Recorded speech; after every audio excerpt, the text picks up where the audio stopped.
Did Bob Lazar really work on reverse engineering alien spacecraft at the infamous S4 facility?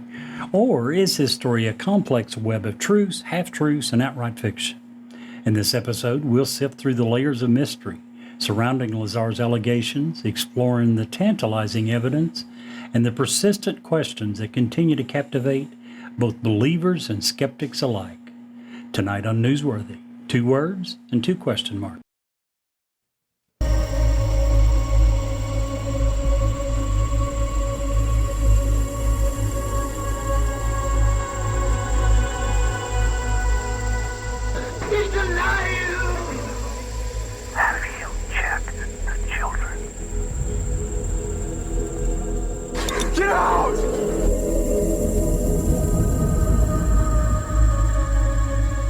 You have scoured the podcast world and finally found us, Newsworthy with Steve and Jerry, where we delve into all things mysterious, macabre, or out of this world, and decide if they are truly newsworthy. 2 words and 2 question marks.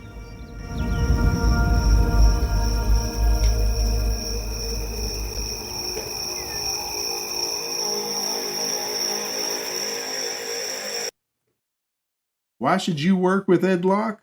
A better question is, why wouldn't you work with him? He is proud to support an amazing lender, USA Mortgage. When you work with them, you can expect a home financing experience that is free of hassles and headaches. They have complete control over your loan due to in-house operations such as processing, underwriting, closing, and funding. USA Mortgage represents a lot of fantastic things, but they are especially thrilled to partner in several community outreach programs, including Habitat for Humanity, Home Sweet Home, Veterans Community Project, and many, many more. They love going to work every day, which means they love working for you. Ed wants to be your lender for life, so reach out to him today and get the journey started. If you would like more information, please reach out to Ed Locke at area code 502-680-0953. NMLS 448908, USA Mortgage NMLS 227262. USA Mortgage is an equal housing lender. This is not a commitment to lend. Additional terms and conditions may apply. For licensing information, go to www.nmlsconsumeraccess.org. Really? Just start? That's what we got to... Hello, everyone. Jerry. Happy New Year. Happy New Year. Yes, indeed. Woo! Absolutely. Happy New Year, guys. Has anybody had to write 2024 on anything yet? Do what? I have not. No. We don't have... Right. No, Jerry, you just can't put your phone that close to the microphone. It'll come back. I can't hear it, but it'll come through on the audio. Gotcha. I've been struggling today at work, trying to sign off on things. Really? I haven't had to. 24. Well, I've been off, so I haven't worked since middle of friggin'. I would have liked to go to work today. Yeah.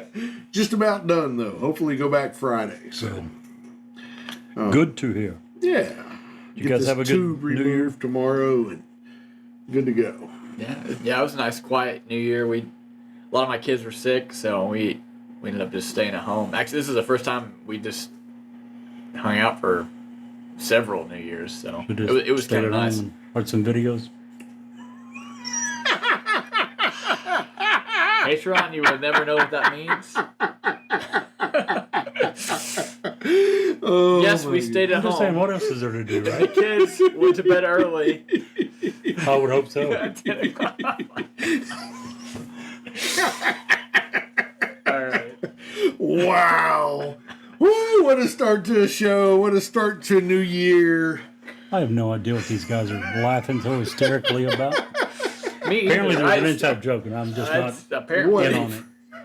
Patreon, you couldn't pay enough to know what that meant. So This is Jerry, Patreon. Yes, you can. We may not be cheap, but there is an amount. Yeah, so Mr. Trump, if you're listening, if you want to know, just keep writing zeros until we get there. It'll all be good. I don't know where to put it. It's right there. Now it's close to that. It's yeah, but that's it. Trust me. Yeah, If We're you trying said to it, figure out where Jerry my can phone. put his phone. Without getting feedback from one of the yeah, speakers. these are a lot more sensitive than this one. Gotcha. Yeah. So, anywho, I see. I see. Great start. great start to a great show, man. Steve, how was your New Year's? It was good. I did what I do every New Year's. I go to Tennessee, spend New Year's in Tennessee, The in-laws. and at the in-laws, and it's a great opportunity to unplug. I have very limited service there. No videos for you. No That's videos for me. It's out in the country. I get to, took the dog for a walk in the woods. That was the get to see family. Which dog did you bring? Ramona. So you didn't bring the other dogs? Sketty does not like a leash. It scares her to death. She's a Really? good travel dog. She'd be fine. She just Just not on a leash. we have to. It's such a distance. We have to stop midways and too many roads. So Yeah. No, I don't. as soon as we get her leash trained, then she'll be able to go with us. which is probably going to be. What about never- Sonny? Is Sonny not? Sonny travels well, but he's fine either way. So we leave him home to help keep her nerves right. Does somebody watch the dogs when you're? Yeah. Our next door neighbors. Thank you, Bernie and Miss Donna. We appreciate you. Good Oh, that's people. awesome. Yeah. Great people. Speaking of great people, real quick, everybody who follows our show knows that the struggle I've been going through the last several months. Hopefully, we're coming to the light at the end of the proverbial tunnel with that. We have a huge following down in Georgia. And Georgia people, we love you. We appreciate you being with us every week. We appreciate you listening. You guys have an absolute gem up in northwestern Georgia in Trenton. And real close friend of mine is dealing with some of the things that I've been going through. Hers are a little more serious than what I've been going through. They have a huge fundraiser in Trenton, Georgia, February 4th. It's called Saving Shayla. There's going to be a car show. I got it all written down here. From 10 to 3, February 3rd. There'll be a car show, food trucks, live entertainment, cornhole, raffles, arts, vendors. All proceeds will benefit Shayla. She's unfortunately has to take a lot of time off work and start chemotherapy and radiation. And got a very young child. Got a 17-year-old and a very young child. She's a very young person. So we want to just, if you're in that area, southern Tennessee, northern Georgia, northern Alabama, go over there on February 3rd. I'm probably going to make an appearance myself. So be glad to see you guys down there. Pick up a t-shirt, pick up a cake, whatever you want to do. Just try to help that situation out because those are great people and they really, really could use a hand. So just want to throw that out there. 'Cause cancer sucks. Oh, absolutely. I think you said you're going to put a link on the. We'll put a link once to we it. get There's a GoFundMe set up. There's opportunity to buy t-shirts and stuff online. Don't even have to go. Shirts are like $20. Really cool. Help out if you can. If you can't, just share. Whatever. Just get the word out. Absolutely. So appreciate you. And so tonight we're talking about a really cool, really divisive issue. Very cool. And it's all about people who call my phone. I answer, they sneeze, and then they hang up. I don't know about you all, but I am sick to death of these cold calls. Oh, I'm telling you. Yeah, that gets to everyone, doesn't it? Should have been one of your resolutions to quit answering those. Or to have better dad jokes. I don't know. Either one would suffice. Did I tell you guys about my new cooking class? Oh, No, you didn't. Earlier, by the way, I digress. I'd said that I don't do New Year's resolutions. I did one. Oh yeah. Cooking class, yeah. I've always liked to cook and signed up for one. I actually brought a spoon to my cooking class last night. Oh yeah. Caused quite a stir.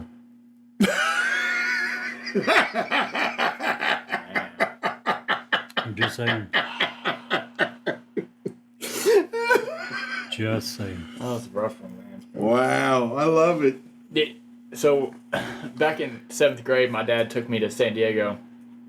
And we went to San Diego Zoo, obviously. So I was actually able to pet a koala bear. Really? Did you all know that koalas aren't bears? Really? Did not. They just don't meet the qualifications. Oh, jeez. I like it. You know, along that same line, man, I used to date a lady who worked at the zoo. Really? Yeah? Yeah, she was a real keeper. Man, two in one Woo! episode. 2 in 1 episode. Oh, You set me up for that. that I was- had to knock it out. Sorry. No, the real divisive thing we're going to talk about tonight. Is how sexy Jerry is. No. That's divisive? Yeah, nobody That was agrees with so that. long. Only person that agrees with that is Jerry. Well, there's two schools of thought. There are those that agree that I'm quite sexy. Those are the ones with eyesight. Then there are the blind. So, I mean, that's not very divisive, you got to admit. Oh, man. Anywho, We'll find out next week. we're talking about tonight probably one of the most divisive whistleblowers that have ever existed. It's got to be the most. I mean, I can't imagine. I would agree. Probably has to be. What? Not really. Really? Oh, It's not absolutely. that divisive. Well, I Most UFOologists don't believe this guy. That's not true. The vast majority, Oh, he has been man. denounced You're by bringing up everyone. Tonight we're talking about Bob Lazar. Lazar. the L-A-Z-A-R. Bob Lazar. The Bob Lazar. The one who No. rarely known to speak the truth. That Oh Bob my Lazar. goodness. The Bob guy. Lazar killing who us. convinced, without even trying, who passed 4 polygraph tests. Oh yeah. Not only that, convinced a investigative journalist A decorated investigative. He's not just any investigative journalist. to not only just do what We're he gonna did get for a into that. living, but to change his whole lifestyle. I'm just saying. Who changed their lifestyle? We're gonna George, get man, into We're it. going to get into that. We're gonna get into it. You're going to need to because I didn't read about any of that. Didn't read that. Well, that you made a mistake. Sometimes I'm sure you you guys have will to enlighten pull me. off a Wikipedia. Sometimes you have to pull off a Wikipedia. Just messing with you, Jerry. They're trying to cover up the fact that they have no sources other than Oh. a couple of palm readers. No, sir. No. Palm Couple readers. of palm Oh readers. my goodness. They only found 2 of the palm readers that agreed with them on this. But they didn't have a couple. Just say. Oh man. So as you can already tell, the sides of the sides are drawn. And The I lines will drawn in the tell the sand. audience before we get into this. On the way here, I was He had a moment of clarity. is what he I said. was more on Jerry's side, and then I watched another video which I will talk about, and it switched me. I can't Okay, because I was kind of 60-40.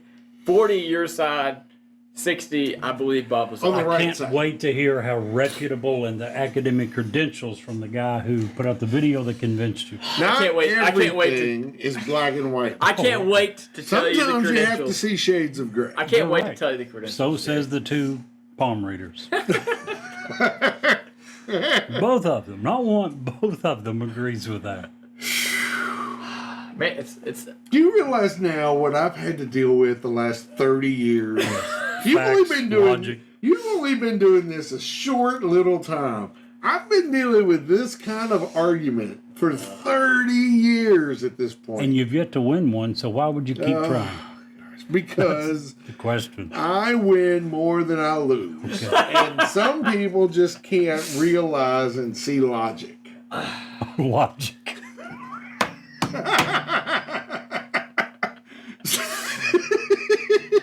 I broke Jerry. Oh, It's yeah. beautiful.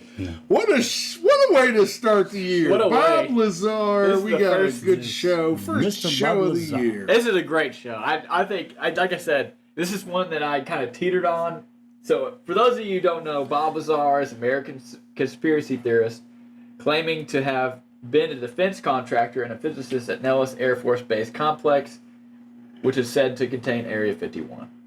So, May 15th, 1989, KLAS TV 5 p.m. newscast aired an interview where Lazar claimed to have helped reverse engineer alien aircraft for the U.S. military near Area 51 at a place called S4. A real place, by the way. A real place. Unfortunately. According to Bob Lazar. According And to who else? everyone else no who one. knows anything about the area. The story was broke by George Knapp, who is a respected television investigative journalist and news anchor in Las Vegas. Obviously, he's not doing that anymore. He's retired. But Knapp has been recognized with 5 regional and 2 national awards. He is a 9-time winner of the Associated Press Mark Twain Award for Best News Writing and was selected by United Press International as Best in the Nation for individual achievement by a journalist. So, Very nice. this is the dude that broke the news story of Bob Lazar. He was the one that interviewed me for the original. He was several. He was who started it all. He gave Bob Lazar his first interview, Back when his he was second Vince. interview, his third interview. I mean, he did several interviews. He investigated heavily into Bob Lazar's story, which we are going to talk about. So, Nick, you got something? No, I was just going to say he was one of the first. Now, there's been several since. Right. He wasn't one of the first. He was the first. He was the first, yeah. And there's been several since that really, really put Lazar through the paces. So we'll get to those later, too. Right. So, in this investigation, so I obviously already knew Bob Lazar. I knew about him. So I kind of posed 4 questions for this research. So the first one was Bob Lazar what he claimed to be, which was a physicist? All right. So some people in this group do not agree that he was actually a physicist. So I'm going to give some evidence as to why I think he was. So his claim is to have received... Well, cover your 4 questions, and then we'll come back. So my first one is, was Bob Lazar a physicist? My second one was, did he actually work at S4? So we have to believe that he was a physicist to believe that he worked at S4. This third is, did the government actually wipe his information as he claims? And then what does he have to gain from this whole process? What does he have to gain from coming out and being this whistleblower? So I'm going to go through all 4 of these questions and give evidence as to why I think that Bob Lazar is actually telling the truth. So, was Bob Lazar a physicist? So he claims to have received a bachelor's in physics and electronic technology from Pacifica University. I'm not familiar with that. Can you expound on that a little bit? Yes. No. Who are So they? this was a, so I'm just gonna say the sticking point for the Bob Lazar story, without dispute, is his education. So he claims in a lawsuit case, this is what he claimed. He claimed he got a bachelor's in physics and electronic technology from Pacifica University. He then claims to have received a master's of science in physics from MIT and a master's in science in electronic technology from Caltech. So, right off the bat, he mentions 2 of the most prominent universities in the world. Yep. As far as MIT and Caltech. These are the 2 biggest engineering, physics, science Hardest to get into, colleges. most renowned. Right. All that. There's no question that these are the 2 best universities, arguably, in the world.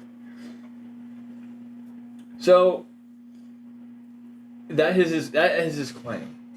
And that is the biggest sticking point to people because, as we'll get into a little bit later, there is no evidence for him at being any of these universities. Any of them. So, one thing that I think adds to his claim that he was a physicist was he took George Knapp to Los Alamos Research Facility with a camera crew. George Knapp talks about how people were waving to him. He was able to show them the lab. George said he had clearly worked there while there apparently was no record of him ever being there. So there's no record. No, there is a record. What, the W-2, as you mentioned. But that had not come out. That wasn't Los Alamos. That was for S4. Oh, really? That was his work on Area 51. He did work there. There is proof that he did work at Los Alamos for He's security. That was, I mean, and that's, is that and not? I definitely had that question. I'm not disagreeing with you on that. I definitely have that question. So this was the first piece of evidence that I saw that was like, okay, he obviously worked there at Los Alamos. He worked there at Los Alamos. So the second piece of evidence that I'm going to talk about is the newspaper article from July 30th, 1982. The Santa Fe New Mexican put out an article about Bob Lazar. They were basically reporting on his car that was modified with a jet engine. In the article, it says that he is a physicist with the Los Alamos Physics Facility. So, in that article, they claim that he was a physicist at Los Alamos. Did they claim, or did he tell them and they simply repeated what he said? That's definitely an argument point, right? So, this is just another piece of evidence that I think works in his favor. Obviously, he could have told them anything, and whether they checked his claim, I don't know. The third thing I thought was really important was he is currently the owner of United Nuclear Scientific Equipment and Supplies. So this is a technological company that I would think you would have to have some sort of technical knowledge to run and to start up.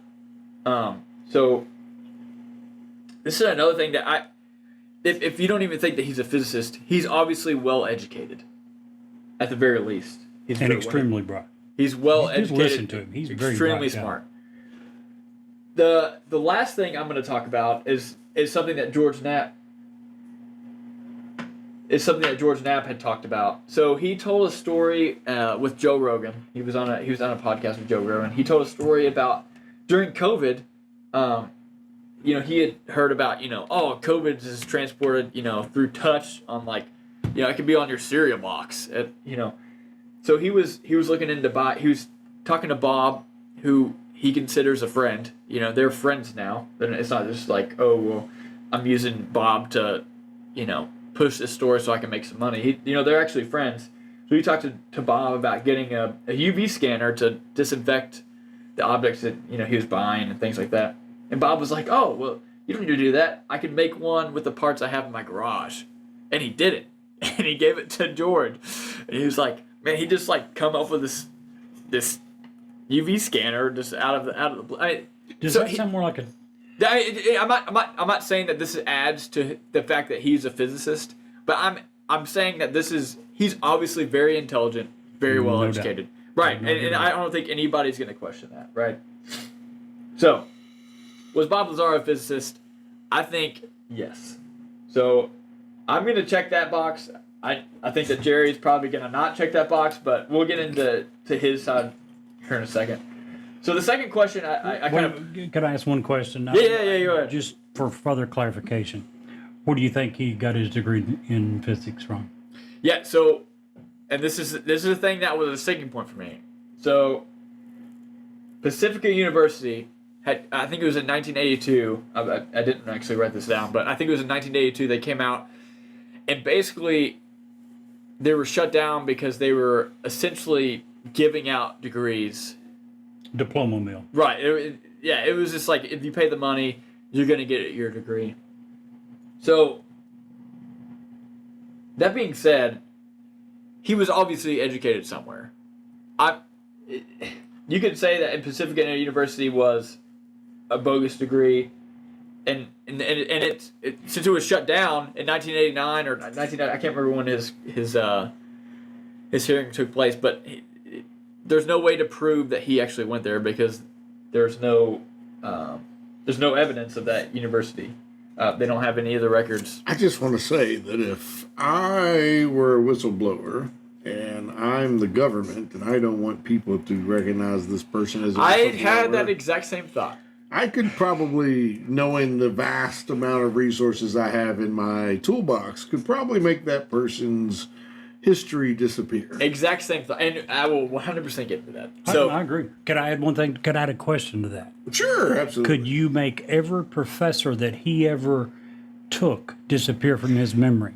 Could you make the fact that there's 0 students that ever went to either school that says that they attended either school with him disappear? So I will counter that as anybody he names is going to be approached by the government. If you believe Bart, that's a problem one. If you believe Bob Lazar's story, then anybody he claims, I agree. because they want to shut it down. they want to shut down that he ever Why went. would it be a problem if you are a teacher and you happen to have this guy in class? Why is that a problem? Because you're giving this guy credibility after the government just wiped his record. So every So you're saying, professor- so if the professor comes out and says, "Yeah, I had this dude in class," Well, then that's you're literally saying, "Oh well, the government definitely wiped his information." I would argue the point, Jerry, that it would be, and I'll cede your point to the students. Okay, I get that, but from and a professor. the professor's a lot easier for the government to control than the student is. And the professor is easier to control from the aspect of, oh, so you don't want any more government funding. There's only one. Also, And that and makes I will go a step further. That goes away. First of all, no one in the FBI or CIA can even use that as a threat. Okay, no one in the No FBI. one's ever used no money one as in the a threat FBI, from the federal CIA government. has ever been able to go to an MIT where the majority of the scientists who work for the government come from where?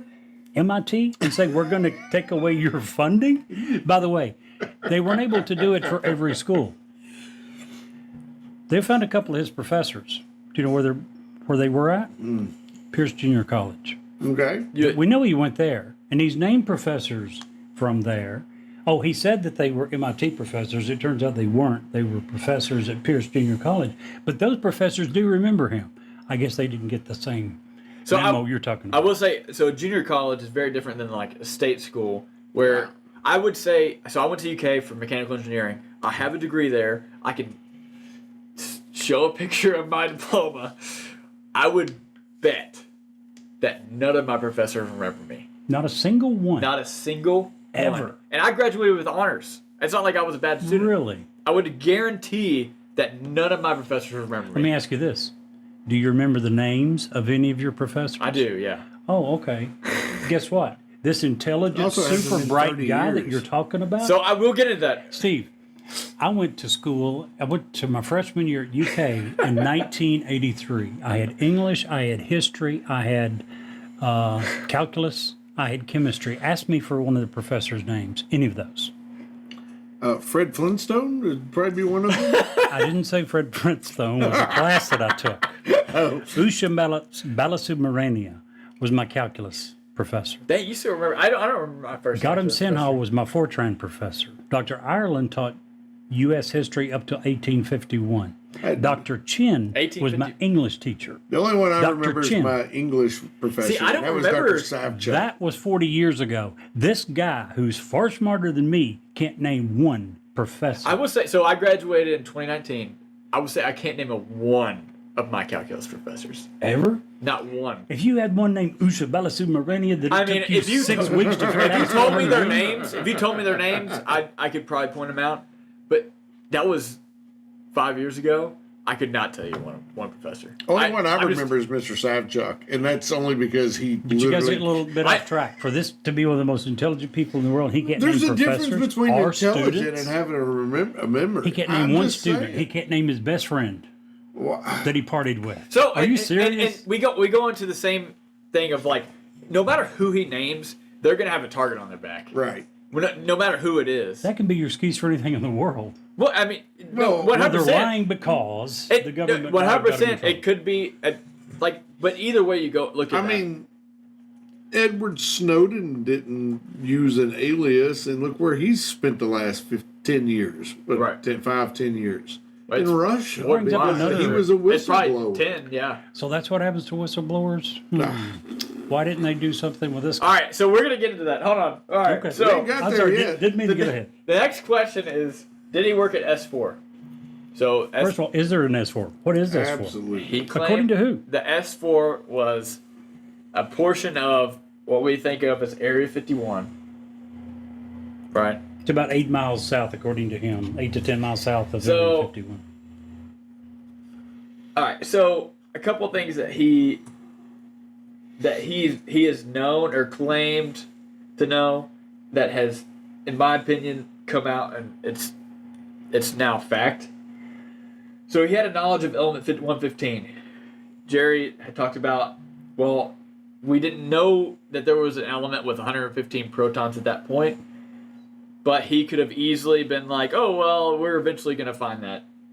So, but he did come out and say that there was some sort of element with 115 protons. Let me clarify that further for you. Even he did come out and say area 115. And Jerry, prior to coming live, had said, well, I can say that there's going to be a 120. 120.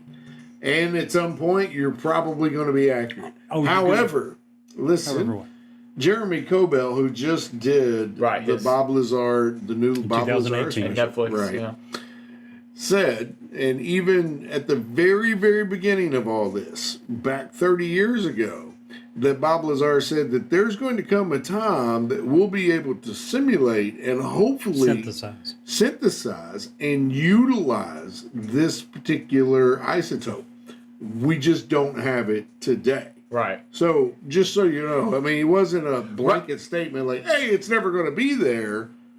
He actually said it was impossible to make on Earth, is what he said. With the given technology that they had at the time. Right. Yes. Right. And we still have not found a stable isotope of Correct. 115. It degrades into 113 very rapidly. Yeah, it's very radioactive. It decays Just very, a very fraction quickly. of a second. Very quickly.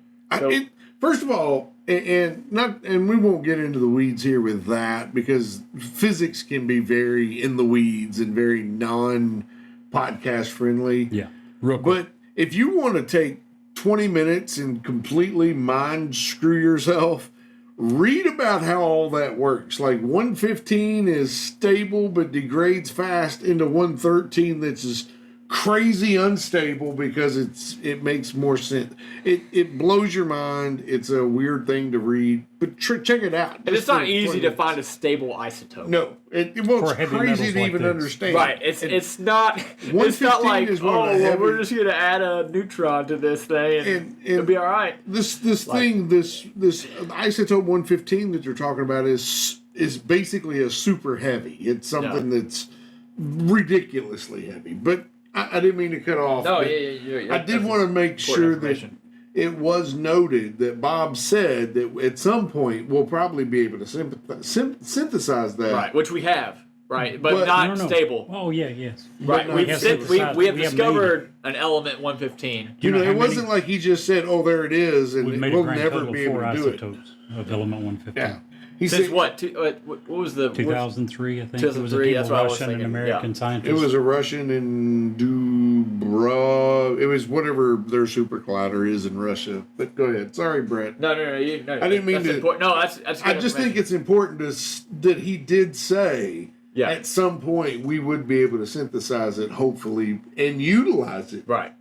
But at the time, we could not. And we still can't utilize it, obviously, but Right. we have discovered it at this point. So this was something that they were like, oh well, this element doesn't even exist at this point. Like this was a point of contention when he mentioned this. So again, on the videotape, I see. Well, I was going to send you this. Please you don't. need it. so the second thing, so he claims to have seen aliens. So his whole thing with working at S4, which is a branch of Area 51, he claims to have seen alien spacecraft. He claims to have worked on reverse engineering an antimatter reactor. That was the biggest thing he had worked on. He has drawn pictures and diagrams of the spacecraft that he had worked on, as well as giving description of the gravity-propelled system. So one thing that I found in my research was the system described was very much like some of the UFO footage that was leaked recently. So the Tic Tac video was one of them. Lazar said that it had reminded him of a sport mode, which was his name for a craft that he had seen take flight. The other one was the gimbal video. Steve, do you want to talk about that one? Well, Bob had often said, and the one thing that, and I'm sure you're going to cover, and Jerry will even attest to, I hope, is that Bob's story hasn't changed. It's remained very It's consistent. been very consistent from the beginning. And one of the things he said about the sport mode, there was 9, according, and I'm using air quotes, craft that he saw. He only had the opportunity to work on one. He was actually walked past one and touched it and got in trouble for touching Right, it. yeah. is what he said. But the one that he was working on reverse engineering, and he even said it had looked like somebody had already been working on it for years, and had by the time he got to it. But the one that he called sport mode, the way that it would operate and the way that it looked like by the way it was designed, was that if it wanted to go a particular way, it would turn up and point its belly toward the way it wanted to go and would fly belly first. Which is exactly how the craft in the gimbal videos from the Atlantic coast, from our naval command on the Atlantic coast, saw. Now, these are Navy recorded videos. Which, that came out, what, 2017? 2015, I think. Yeah, so... and it shows these craft rotating to exactly the angles that Bob said that they would go. So it was just something that further coordinated what Bob Lazar was saying. Right. So, again, he claimed to have worked on this aircraft. The propulsion described of this aircraft is exactly some of the stuff that we've seen that we can't describe. So that's another thing. It's like, it seems like he must have known something. So one thing that I actually... this is against Bob Lazar. So he claimed in his Joe Rogan interview that he was one of the first to be like, gravity is a wave. And he apparently had said that in an interview with George Knapp in 1989. So I actually, after that podcast with Joe Rogan, it seemed like he was the one who had first come up with that, or at least was one of the first. But that was actually something that had been theorized by Albert Einstein back in 1918, something like that. And we found evidence for it in 1974. So this was something that would have been before his time. But again, I just wanted to make that claim because I think I actually had talked about this in a previous podcast. So that is a point for Jerry's side, which is Bob Lazar might not be saying the full truth. But one other thing he talked about, which I think Jerry kind of agrees with me, he talked about a bone scanner that scanned the bones in his hand to identify who he was. So this was something that he had talked about that everybody was like, oh, that's science fiction. But basically it was a scanner that measured the density and the length of his bones in his hand, and it would give him his ID card. So when he came out about this, that it was all science fiction, everybody kind of discredited him, but it's since come out that is actually something that was used. It's not used anymore, but it was used on highly classified projects. Do you want to say anything more about that? No, I totally agree. Yeah. It's one of those things where, with all the problems with his story, the guy still knew stuff he shouldn't have known. The guy still had been to places that it's hard to explain. So, and this is one of those. This is one of the big ones. The bone density scanner that was used, that, like you said, at the time was relatively unknown.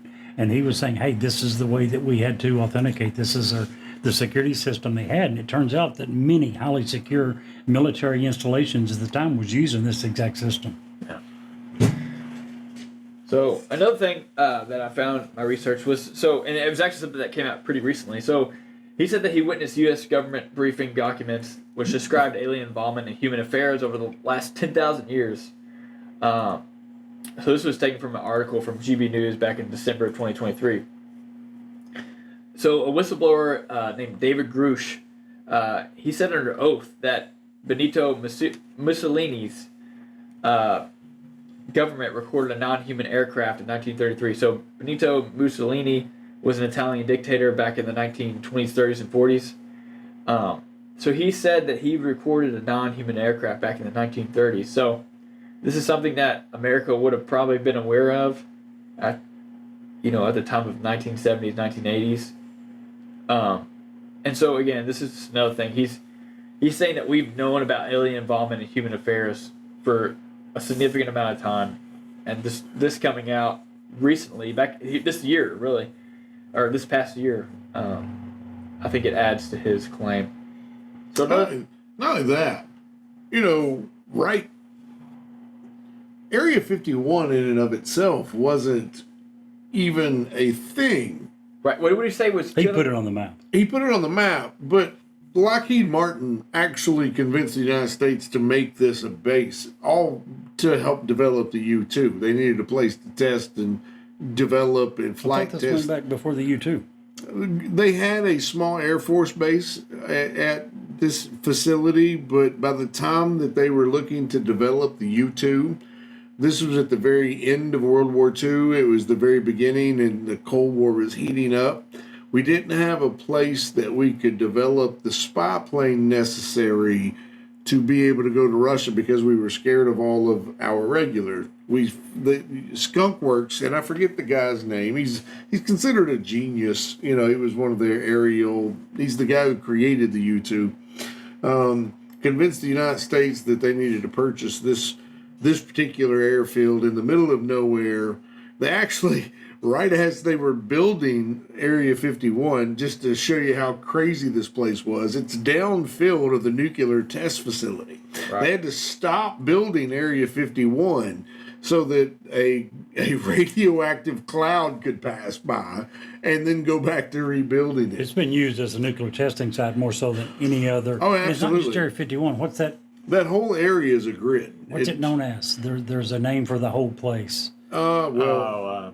Nevada testing range. It's Nevada the testing Nevada range, I testing. think. Yeah. It is. And But- yes, majority of our nuclear tests are done there. Right. But the whole point of that was up until this point, up until we had the U-2, this was a very small facility, and it has grown exponentially and that's why, you know, I sent you the video for S4. S4 is actually built into the mountainside. It's not a separate building. It is a system of caves built in That's the what's on there, mountainsides. Glenn. Where'd you send it To your email. Okay. But and it's hidden inside the mountain. That's why it's a little bit away from actual Area 51. Right. But anyway, I didn't mean to cut you off. No, there, Brett. you're good. It's just up until that point, all of this stuff, all these materials that we would gather, all this extraterrestrial stuff, anything that they didn't know what, it went right up the road. Right. It was at Wright Pat Air Force Base in Dayton, Ohio. We talked about that a few weeks ago, talking absolutely. about Area 51. Yeah. So I just wanted to clarify that. But go ahead, Brett. Sorry. So another thing that Lazar knew that didn't come out till much later. So Lazar claimed that there was 2 bases within Area 51. So the main one was next to Groom Lake, which was known at the time.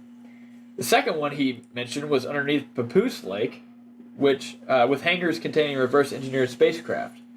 So this base was not known to exist in 1989, which is when he did the interview. Which base?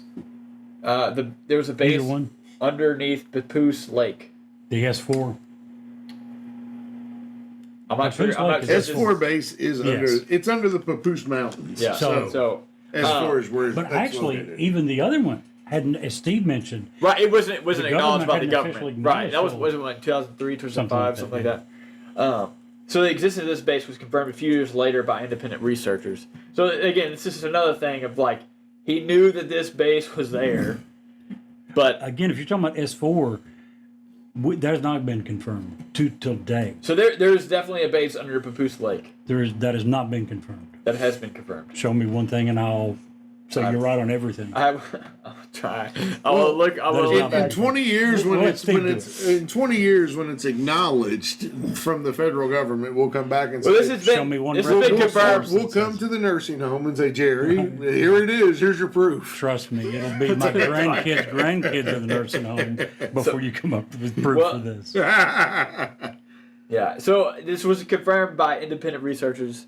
I don't have those sources offhand. No, Also, just for the record, I just want to point out that most people that know anything about knowing anything believe that Area 51 is now a regular operating military base. And most of the stuff that Bob Lazar worked on at S4 and all of that has all been moved to the Cheyenne Mountain Complex over in Colorado. What do you mean by regular operating? It's not one of the most Oh, absolutely, secret. Yeah. absolutely. But the extraterrestrial UFO stuff they think has been moved to the Colorado Springs at Cheyenne Mountain Complex. But anyway, Let me guess. Those same people that confirmed. that's what they say. They say. Okay. That's what they say. Good So- on them. Another thing that I think is it adds. I'm not saying this is the definitive. Okay, he's telling the truth, but George Knapp, when he was vetting this guy, he was a reputable. Whether you like Bob Lazar or not, you can't deny that George Knapp was a reputable investigative journalist. He's obviously very decorated. He was at a very good, well-respected news agency.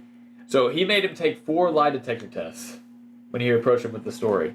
So, and By 4 different agencies, 4 different Right. independent agencies. so George Knapp, and honestly, like I had mentioned before, when I was coming over here, I was like, man, I'm kind of on the fence about this, maybe leaning towards the fact that he might be lying about some of this. I actually listened to an interview that he did on Joe Rogan, and I was like, okay, now I'm starting to see. So you're not getting just one story of like, oh, well, Bob Lazar's just telling a bunch of lies. Well, George Knapp's telling his side of the story, which Bob Lazar never even mentions, and it's like, oh, wow, we're getting a whole nother layer of this.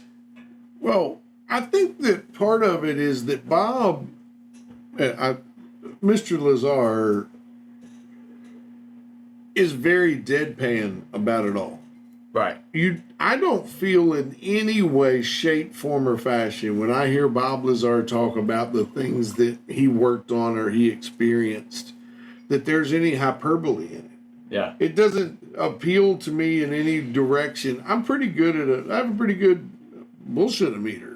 Well, and that's what. Says the guy that believes more conspiracy theories than anyone I I like have met conspiracy in my entire theories. life. So- It doesn't necessarily mean that I believe them all because I like to read about them. I like to learn believe about in them. more Joe Rogan- conspiracy theories than anyone I've ever Joe known. Rogan, who has done, 2,000 podcasts at this point? Oh, interviewing easy. 2,000 different people. He absolutely thought this was a load of crock before he talked brought about Bob Lazar on when he was like, because Lex Friedman had him on. It was like, hey, how can you give Bob Lazar your time but not Donald Trump? That's what his question was.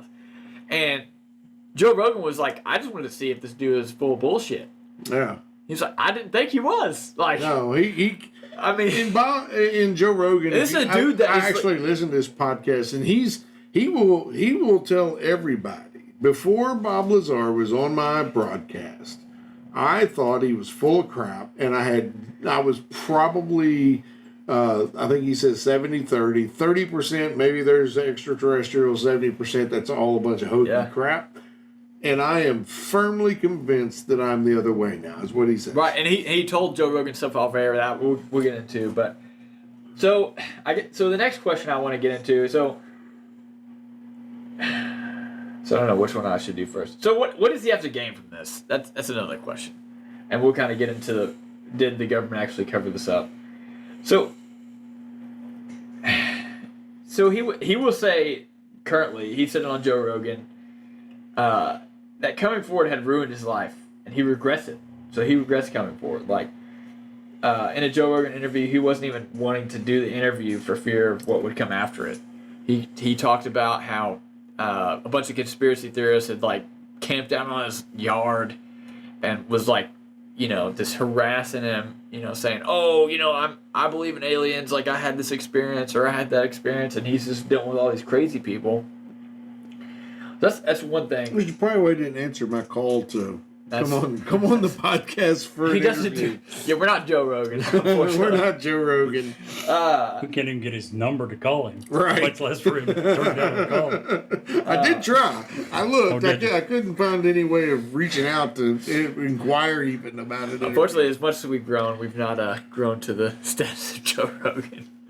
But so another thing is, so he hasn't really made any financial advances that since coming out. So he is worth quite a bit of money, I will say. So if you look up his net worth, it's like from $5 to $7 million. But he does own a nuclear equipment company. Here's the thing, and here's where I come down on this. And I agree with you, Brett.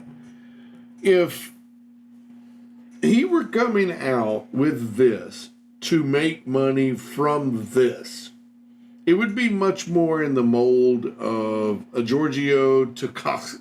Like he doesn't have any books. He doesn't have any books. Or The documentary that they did on Netflix, he donated all that money to local school for their science. I don't think there was hardly any money to be made. But it was a couple. He said it was a couple $1,000s. He just donated it to the local school. You guys do understand that originally, back in the early '90s, there were movie deals and book deals in the works. You do remember reading that, right? And you know what happened? Oh no, I don't. They all went away.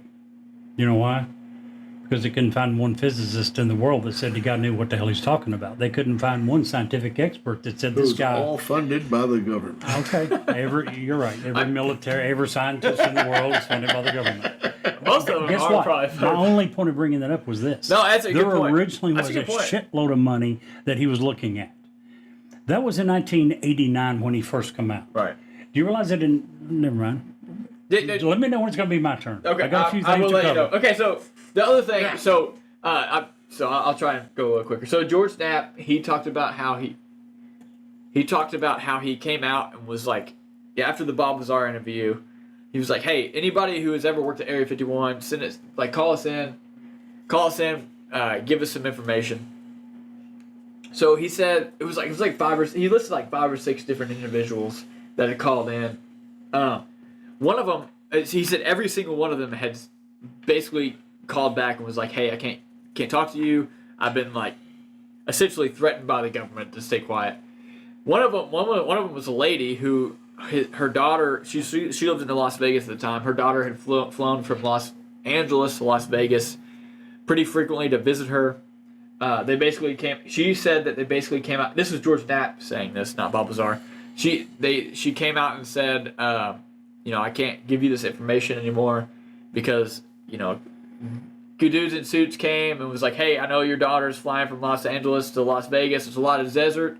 Hate for anything to happen. That's what she told George Knapp. Yeah. Well, what I was going to say is, if he really wanted to make a lot of money on this, he would go from the Bob Lazar method, whatever it is that he's doing now, to the Dr. Stephen Greer version, to the George Toukalakis version, where he's on every single program, every single day. And he's not doing a ton of interviews. And he really isn't. No. Joe Rogan tried for a long time to get him on the program. Right, and you could tell he was not wanting to just come forth and just tell all. He wasn't making these huge, crazy claims. He was just telling the same story that he's told. He certainly wasn't doing the Stephen Greer, like, we're going to go out sitting on a mountain and bring the aliens in with our mind type deal. So And that last part kind of talks about the government wiping it. So another thing, so George Knapp, this is George Knapp saying this, not Bob Lazar. He was saying that right after the first interview where he was still anonymous, he was going by the name Dennis. So apparently people were, his house was broken into, his car was broken into, windows were left open, his car doors were just left open and George Knapp was saying that he thought that this was the type of, the government basically trying to create fear. And Jerry is shaking his head like he doesn't agree. But this is not Bob Lazar saying this. This is George Knapp. You can make an argument that George Knapp may have some sort of, credibility to gain from Bob Lazar being true. I would not disagree with. But again, this is not just one person saying this. This is a secondary source on top of Bob Lazar. So the last question I want to talk about is, did the government wipe his information? So there's no evidence, which I'm sure Jerry's going to get into, of him attending any university. His explanation to George Knapp and Joe Rogan for this was that he was working on something that was illegal on an international level. And because of this, he only took classes that he needed at MIT and Caltech because he didn't need the degree necessarily. So they wanted to keep him very hush-hush. And so he had only taken those classes that he needed, which I talked to Steve about this a little bit. I didn't really talk to Derek. Honestly, I feel like that's how college should be run. It's like, these are the classes that you want to take, that you want to learn stuff in. That's what you should take. I don't think it should necessarily be focused on you're getting a piece of paper, but again, that's just my opinion. But There's no record of him ever working at Los Alamos other than the W-2 that Jerry mentioned. George Knapp was able to find a phone list from when Bob had worked there. Again, Jerry has an explanation for that, but they still said that there was no record after they found that phone list. George Knapp had also said that the initial video was released. I talked about this. The government was trying to scare him. And then Georgia also put out a thing. Sorry, I said that's it. In a Netflix documentary, the Netflix documentary that came out in 2018, 2019, they claimed that the FBI raided his house after a film crew left. So they claimed that they were looking for receipts from an individual who might have bought something toxic from his company. So again, there's this claim that they made on the documentary that all these men from the FBI, Homeland Security, CIA had come to his house, raided his house, looking for some sort of receipt from an individual who might have bought something from his nuclear equipment company. So again, why do you need that many people to look for something like that? It's kind of a fishy. Obviously, this story could be fabricated, but again, I think that all of these things kind of build on itself. In my opinion, there's a lot of credibility given to Bob Lazar through his stories, through what he has known, through what we have discovered since 1989, through George Knapp. I think that he's a very credible source in this case because he has come. Like I think there was a guy named Bill. I forget his name. I want to say it was Bill, and the last name started with a C. Do you guys remember Clifton? Bill Clifton. He was a UFOologist. He came out, but basically, George Knapp came out with an interview with this dude, him and Jeff Lear, and the dude was a hoax, and George Knapp will come out and say it was a hoax. But anyways, I think that the credibility of George Knapp, I think just listening to interviews and the evidence that Bob Lazar presents, I think all of these stories, all of these events that have occurred, I think that it adds to Bob Lazar's story, and I believe him personally, but I know it. I'm very much looking forward to what Jerry has to say because I know that it is going to be backed by facts and evidence, and I'm not gonna. I was literally 15 minutes away from agreeing with him, so I try to base what I believe and what I talk about on the show as much as possible on facts and figures. Not memes. I'm not saying anyone would do that, but we all know some people that, meme seems to... Anyway, Bob Lazar, there's a few problems. Number one, we talked about it some. He claims to have attended Caltech and MIT, yet he cannot name one professor that he took. Not one professor at either school remembers him. And another thing you're probably going to say is that he was in the bottom of his high school class. I'll get to that. Yeah. Bottom third, not bottom half. Right. Bottom third. Right. He was at the bottom. I was just saying he was at the bottom. He was the bottom third. He says that his SAT scores were average. Would you care to guess what percentage of students who graduate in the bottom third of their class, who have an average SAT score, get admitted to Caltech or MIT? So, so you're probably looking at undergrad numbers. Yes. Right. So he had already had an undergrad at this point. So and that's what. If he did, that would be my argument. He got his undergrad from a correspondence school. In the 1980s, didn't exist. They went out of business a few years later for being a diploma mill. So if that was your pre-graduate curriculum, you still will not get into MIT or Caltech. By the way, the answer, what percentage of students who graduate in the bottom third with an average SAT score? 0. No, it doesn't happen. It does not happen. I 100% agree. Also, at the same time that he says he was there, there's proven record that he was at the Pierce Junior College, the only school that there's any proof of him ever attending. 100% proof. By the way, earlier when I said that he couldn't name any of his professors, that's not exactly true. In response to questions at the Ultimate UFO Seminar in Rachel, Nevada in May of 1993, 4 years after he first went public, he was so kind as to offer up the names of 2 of his instructors at Caltech and MIT. He mentioned a Dr. Duxler, Duxler, as well as a Dr. Hochschild. Now, interesting, no one by either name has ever taught at either school.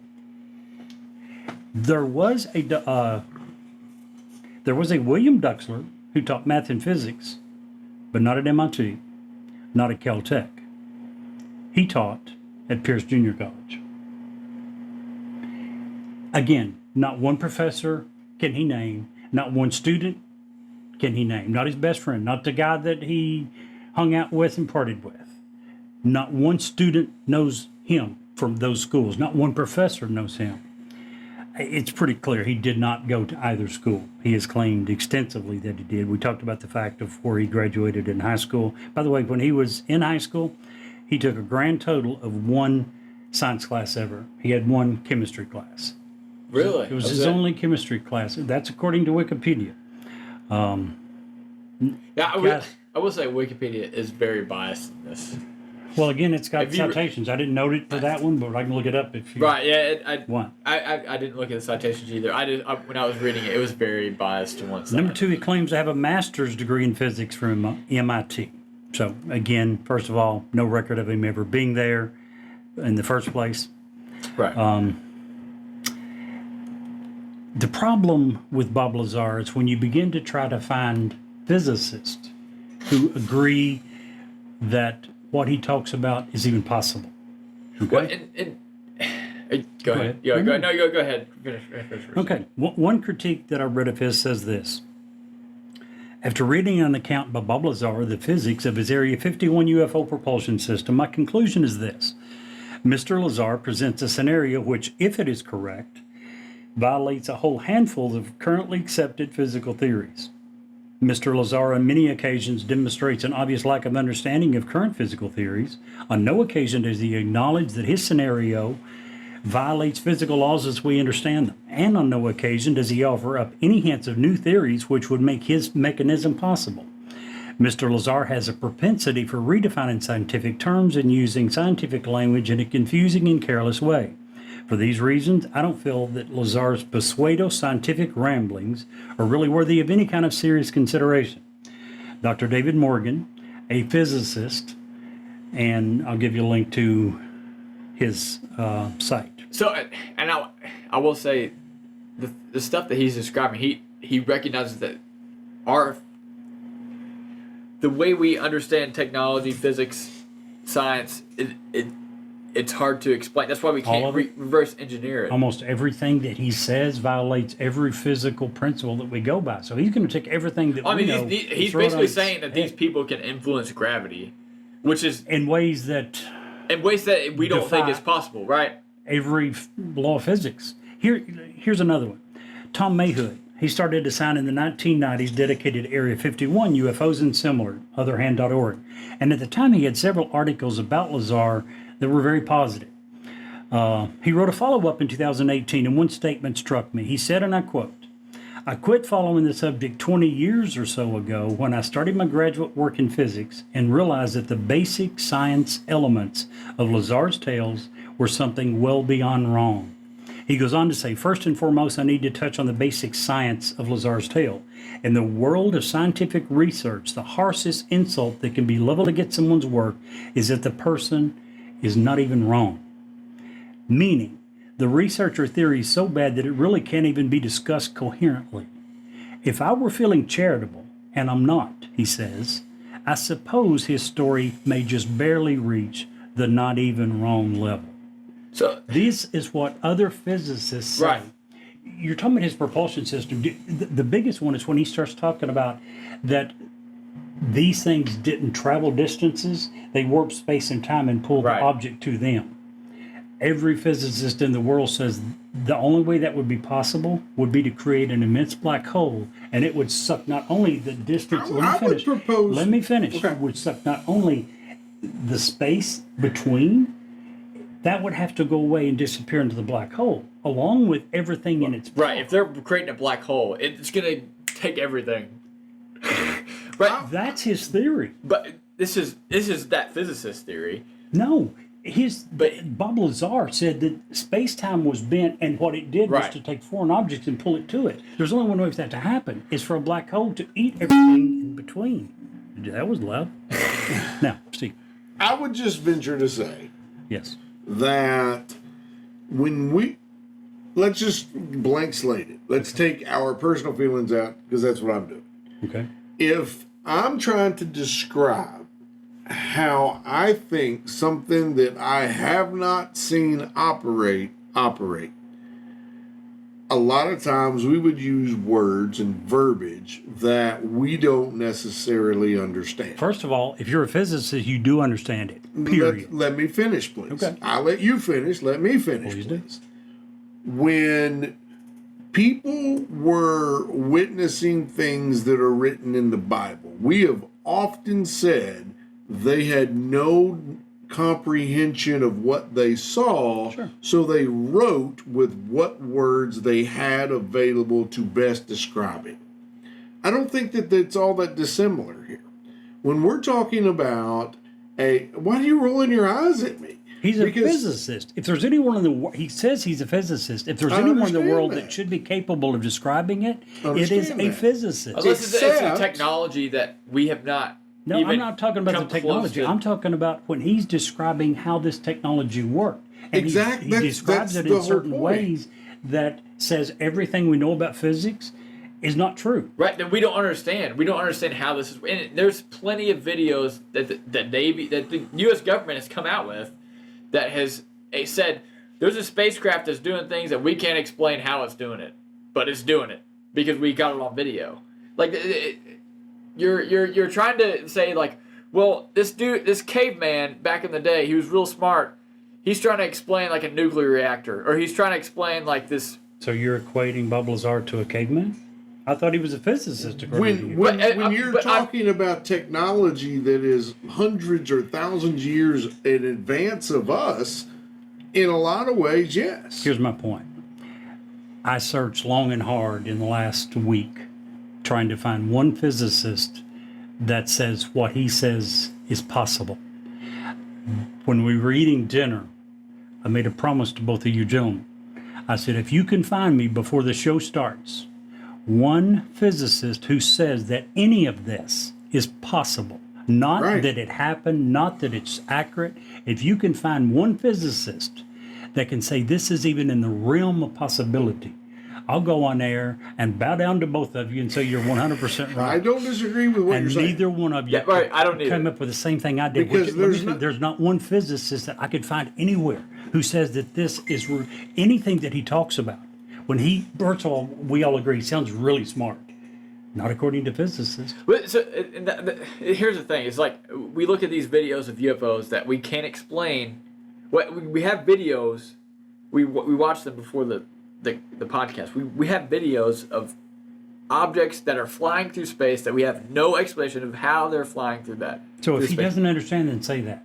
But don't come I up don't with disagree with theories. that. Don't No, come up with theories that but says everything that's his whole else. job as a scientist is to come up with theories of how this is working. I mean, that's His the whole job job. as a scientist is to come up with theories that every other physicist says this is BS. Well, This if you're can't looking at happen. something that you cannot explain, you have to. As a scientist, you're going to come up with.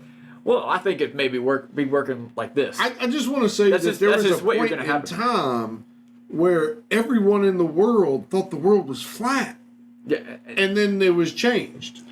Once again, Even why physics is it changes. that you have no problem believing something, and apparently there's no physicist in the world that believes it? but because we've I'm seen okay to be wrong. we've also seen aircraft that has been caught on tape that is basically acting against all of the laws of physics that we understand. And the physicists that I'm not saying that physicists don't know. I'm just saying that no, they Bob- don't. They don't know. Wait, If they don't. would, They would don't explain know. Yeah, right. But And that's Bob what they Lazar say. also he's coming in at this in the 1980s. You know, it. And attempted to give answers, and he attempted to give answers. and they're all bullshit, according to every physicist that you read. Show me one. All right, and I'm not saying, but this doesn't say that he wasn't there. No. I'm not saying he wasn't there. No, the things you talked about, he got right. He got a bunch of things right that he couldn't have got right. See, so unless you're he not was saying there. that he wasn't at Area 51? Oh, I say he absolutely had to be. Okay. Bob Lazar knows We're- things that We're arguing for a completely. I'm not saying he's completely right about everything, but because he obviously said that he wasn't. He said that when he got onto the project, there had been many attempts to try and reverse engineer this thing, and he was just somebody that was out of the box thinker that they brought in thinking like, oh, maybe let him take a crack at it. And he didn't succeed. I mean, he was only He there. obviously didn't but he succeed. claims that he saw a lot of documentation for these things that he alleges, Well, and they a might lot have of it is just not true. Well, they might have given him a bunch of briefings that they were like, you know what? If we hear this out in that, we know it's him. I'm not saying that didn't occur because I'm sure it did. That probably did. Project Blue Book almost dictates that it did happen, that we fed bad information to people we thought was going to be By the leaks. way, I've said this from the beginning. Apparently, you didn't know what I was saying. There's a lot of problems with his story. There's still things that Bob Lazar knew that he couldn't have known if he hadn't been at Los Alamos. He worked at Los Alamos. Too many people knew him. He had to have been on Area 51. So for we at don't least a brief disagree time. on anything. Really. There's a W-2 statement showing that he made a grand total of $958 in 1989. So, again, he says that he worked there for a couple of years. Physicists don't get paid $958 a year. So what amount of time do you think he was there? Because he obviously walked in. So $958, guys. on He's got a video, W-2 that he had on to video, submit. he brought George Knapp in there. No, not in there. He brought him to the outside of Area 51. Through the lab. Oh, no. not Area Los 51. Alamos, yes, right. yes. Los Alamos. Yeah, Yes, that's he what I'm did. talking about. Yeah, he did. He worked at Los Alamos. He 100% did. So maybe we don't disagree on that I much just at think all, there's a really, huge- because I think the big thing is like, did he work at Area 51? Was he a physicist first? No. Which is what. So you don't think he was? there's But zero how per- did he get a job Hold at on. Area 51? Most people believe it. Even I feel like he has to be a physicist first, well, and then okay, did he actually work at Area 51? And then Apparently, $958 later, he got found out. well, it did say I saw some of the research it did say was saying that he may not have worked there more than 9 days. So that's where Real there's short time period. One article that I read, and I didn't think it did a lot of assuming, so I didn't want to quote it, but it said they believed that he had misled a couple of people, and they named a couple of names of big time scientists that he got to know at Los Alamos, and later used that they believed to get on at Area 51, but wasn't able to pass the background checks to stay there for very long, and they think that's why he was only there for $958 worth of. when he claims that they obviously had. So when he was at Area 51, this is what he talked about in his Joe Rogan interview. He said while he was at Area 51, his wife, he obviously couldn't tell his wife what he was doing, so he was obviously gone at random hours. They called him, like, hey, you have to be at this point and so many hours. You have to be at the so you Las could fly Vegas to Inn right. for Janet. So you could fly into Area 51. And his wife thought he was having an affair, so she started having an affair, and they had her And he got her phones. Right, he had her phones. They had her phones tapped. He was going through a tough time with his wife having an affair, so they stopped calling him, and that's when he started going to. He had the schedule. He had the flight schedule, so he had started bringing friends over there, and then he got in trouble for that. Let's. I'm glad you brought that up. There's two things that you brought up there that are very important. According to Bob Lazar, he was relieved of his duties at Area 51 at S4 because of her affair. Right. Because the authority That's not all of it. Well, it's not because all. they yeah. felt like that made him compromised. Right. That's part of it. That's part of it. The second half of that is that he was taking his buddies out there, Which is a to huge see no-no. that. But listen, here's where it gets even more complicated, because most people believe that he went out there to see spaceships. That's what he told them. That's what he told them. He got video of it. That's what he told them. But what he was actually taking them out there to see was something called Bragg's plasma, Yep. which is something that Plasma generator. was a plasma generator, which was a super top secret weapon which that was the part United of the States radar, government was working anti-radar. on. And he knew that would be looking like spaceships. Blipping all over. Because Yes. because it looks like a laser, like you look like a laser pointer. Exactly. And you're just like pointing it. That's Right. what it was. But And he that's didn't what it tell was. them that. But he didn't tell them that because he felt like he was going to get in trouble, so he made up the spaceship. So I didn't see this in my research. So Yes. where did you all So- see that? Well, it was Several places. it's several Did he different come up? places. Did he come out with that? No. His friends did. His that friends he took did. there. This Okay. is the story he said. Other people have figured out this is what he was actually working on. This is what he saw. And He that's told them why that. he was relieved of his duty, because he took them to see them testing this weapon. I also read it was why he wasn't charged because he didn't tell them. That it was a He plasma told them weapon. some made up fake Yeah. story that wasn't true. They can't And charge they you with revealing. corroborated that story, that they said that it was Yes. it was spaceships. However, that doesn't change the fact that, like Jerry, I don't want to step on you here, so you take your time. But some of the things he said was spot on. He worked at Los Alamos. He worked at Area 51. So we agree on 75% of it then. I mean, really, I disagree with the spaceship and all that crap. I So- think you're just full of shit. That was more of a story for his buddies. See, And I think once you got started down that lane that Steve just talked about, he realized I can't go back from because this. there's even like he has the name of the dude that and this I think this came out in the documentary. That he has the name of the dude that did the initial security clearance Yep. for his Area 51 job. So he knows And too then many names there. The And dude that came dude out works there. right. That dude he has a note that From was EG&G. from that dude, Yeah. like Mike Thigpen or something like that. Yeah. here's the thing, though, that I do think he worked, or at least saw Some stuff. something extraterrestrial.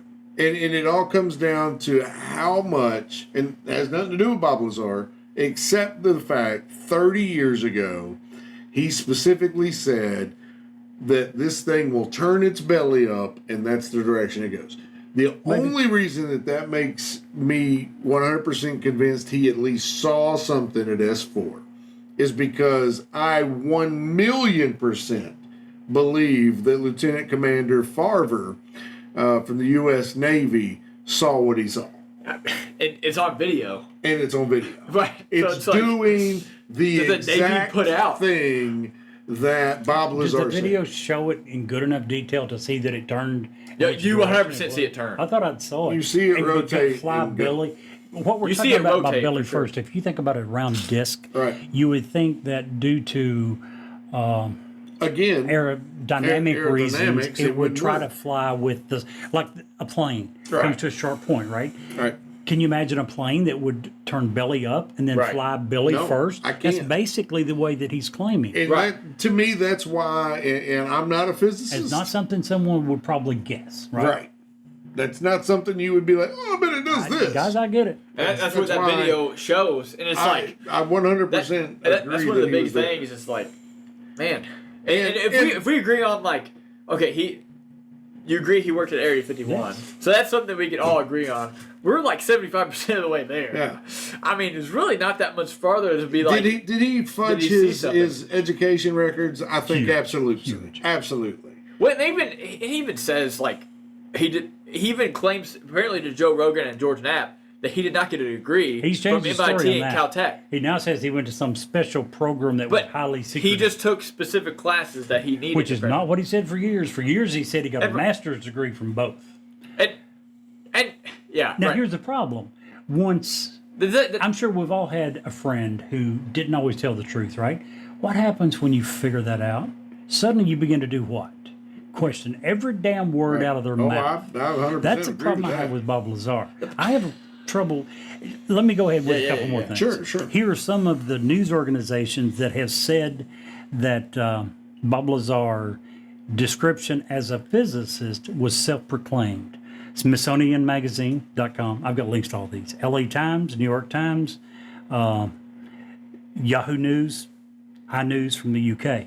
All of these have said that his only claim to being a physicist is self-proclaimed. He claimed to have worked at Los Alamos as a physicist. They have looked into it. They have found out that he was hired by a company called Kirk Mayer, who was a subcontractor. They never hired any physicists ever. They Wait, so- hired technicians. Okay. So he at least had some sort of technician degree. Yes. The guys, no matter what. And you said he's he went to extremely some bright. junior college. And even so, he only had one chemistry class in high school. This guy's extremely smart. Except, just listen to him. Forget everything 100%. we say. You listen to the him. guy. Yeah, Very that's, smart That's the individual. problem. It's like you listen to his. I listened to his Joe Rogan interview, the whole thing. You listen to this dude. He's either telling the truth or he's a very, very good liar. Well, I I don't. think it's a little both, which is usually the problem, and that's why it gets confusing. Sorry, go ahead. Well, no, I was going to say, I think that once you tell a particular story long enough, it becomes your truth. Yeah, it does. But that doesn't mean that, again, There's not parts of it that are true. absolutely. I mean, Well, that's what we've been saying best, the whole time. Is every story has some bit of truth. Right. Every story. and so Jerry, did One you last have? thing. Okay, go ahead. His criminal activity doesn't help his case. Again, in 1989, here is the W-2. He had a W-2 from the United States Department of Naval Intelligence, which, by the way, is a misnomer because there is no Department of Naval Intelligence and never has been. There's an Office of Naval Intelligence, but anyway, it's proven that they often claimed they were the department. Anyway, in 1989, Robert S. Lazar earned $958.11. He had to submit this W-2 for another court case, which kind of makes sense. If a quote-unquote physicist was only making $958 a year, it makes sense why in 1990 he was involved in prostitution. Now, I'm just saying that if I were a world-renowned physicist and I could only earn $958 a year, I'd probably become a pimp too. Well, and I will say, if you're a physicist with just a master's degree, you're not going to be making much money. You have to have a And PhD. That's just a fact. You Sure. have to if you're getting into physics and you just have a master's degree, you're going to be a technician. That's just the way it is. So if you're an engineer and you got a master's degree, you're going to be working on some great stuff. But like if you're a physicist and you have You a don't master's know enough degree, to do the good stuff. you're going to be a technician, and that's what he apparently was at Los Alamos. I just want to ask a question. Sure. Imagine, if you will, and he said the first day they did the paperwork, first day on the job, blah, blah, blah, boring, blah. Second day on the job, they were walking down the hallway, and that's when the first time he saw the craft lined up. Can you imagine what it would be like your second day on a job, and No. you're walking down a hallway, and there are 9 different Well, out of this world. there were 9 different buildings, right, according well, to him. right, but Each one had its own. You're walking through, and Just you see so this. one. Can you What the imagine? hell? Not What only the that, hell? I mean, I'd probably be just like him. I'd get in trouble for trying to touch the damn thing. when he claims to seem to see a test flight of one. Right. And he also, he thinks, and he doesn't swear to this. This is another thing that he's pretty open and honest about. He said, there was a room, I thought I saw a live alien. But Yeah, later right. on, he changed his story and said he never he thought it was a dummy replica. He It was didn't think something, he saw right. Well, an and alien. It was through honestly, it was through a door. If you're just glancing at something, you're like, oh that looks like it, and then they're like, Yeah. oh, hey, keep your head forward. Like, Right. I mean, you're. Can you imagine on what the reflection? security- You're like, maybe I just didn't really. Can you think so, imagine what the security would be like in there? In a be nuts. facility? Yeah. I mean, I watch videos of motorcycles and how they go up right up to the gate, and those dudes are not friendly. The camo dudes is what they're called, are not friendly. And that's private at security. all. Well, and like you were saying, really, I mean, whether you believe Bob Lazar or not, him coming out kind of protected him, and that was one of the things that George Knapp was argued against. He's like, hey, you come out of this, nobody's gonna be able to touch you because Yeah. you just came out with that. If something happens to you, that it's gonna come out. It's like, oh, well, that was true. And that was. I was First of all, I think if what he said was true, they wouldn't give a shit. He would be arrested the next morning. you think? The government does not put up with people who reveal classified secrets like that. even if it's very divisive, like where they were able to. I mean, again, it depends on which side you're on. If they were able to wipe all your records of like you were never attended and you're discredited because you never received a now we're physics starting degree. to play the what ifs. Right, I'm just saying, like, if you were able to discredit this guy, you can if you're wipe the able to records. discredit this guy, You can't wipe every professor. You can't wipe every student. but you could shut him up. Everyone. Like I Every said, George student you went to UK with. George Knapp, who was again a very respected investigative journalist who had no reason to lie, he came out and said, "Hey, we asked for people who came out or who worked for Area 51. They called in and said the next day they were threatened to There were 6 people to stay quiet." that supposedly got visits from. I just throwing it out there. Yes. For kicks and giggles. Do you know how many people worked on the Manhattan Project in some capacity? I don't know, not off the top of my head. No clue. And that stayed one of the biggest secrets until we dropped the bomb, right? Everybody agree? You're right. That's understandable. Listen. 50, 60 years later, not one person ever admitted there was a project. Oh, That's a problem. I get it. But during the time of the 2 years building the bomb, the Manhattan Project, over 600,000 people worked on the Manhattan The Project. vast majority of those had no clue what they were working on. Exactly. And it would be the exact same way in a facility like Area 51. Very 100%. compartmentalized. 100%. Right, and that's exactly what Bob Lazar said. This is what you're working on. Right. Right here. And Nothing else. You can't look over But here. it wasn't you can't that look over here. compartmentalized. If they hired this guy and on day 2 or 3 he wasn't there long. I mean, this car, And they brought him in to see, and he's looking at aliens and spaceship. he's probably He given, only earned $958. He wasn't there. Something don't add up. I don't disagree. So, on that note, Brett, thumbs up, thumbs down. Needs more news coverage. Bob Lazar in Area 51. Tell you what, man. Like I said, if you would have asked me 30 minutes before I came here, I would have said thumbs down, but I'm going to give a thumbs up. Thumbs I'm up. thumbs up. Mr. Jerry. Well, like I'm sure you all already know, it's a huge thumbs up. There's enough truth here that we need to know more. There's a shitload of lies, I don't disagree with you. but there's enough truth. I'm not saying that there's a it little needs lies, more. but I do agree we need more information. 100%. I would absolutely concur. Whether Bob is involved or not, he had enough information to know that just based on the things that have come up after that there's something there and we need definitely thumbs up with that. I would agree. You know what? I would also agree that this isn't What? enigmatic. I don't know.